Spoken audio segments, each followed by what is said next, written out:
नगर परिषद मतदान प्रक्रिया एवढी लांबवण्याची गरज नव्हती, ठाकरे सेनेचे आमदार कैलास पाटलांनी प्रतिक्रिया दिली आहे।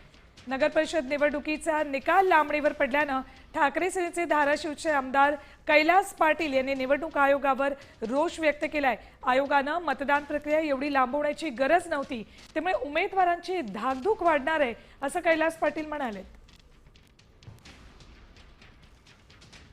खरं तर उमेदवारांची आणि सगळ्यांची धाकधूक दिवसेंदिवस वाढत जाणार आहे। निकाल उद्या लागला असता पुढच्या निवडणुकाच्या दृष्टीने जिल्हा परिषद दृष्टीने सगळं मोकळं झालं असतं, परंतु आता निकाल लांबला म्हणजे आचारसंहिताही लांबली, त्यामुळं विकास कामं असतील किंवा बाकीच्या ज्या गोष्टी आहेत त्याच्यावर विपरीत परिणाम होईल। एकतर ही निवडणूक आयोगानं एवढे दिवस लांबवायला नव्हतं पाहिजे, लगेच 2-3 दिवसात निवडणूक घ्यायला पाहिजे होती।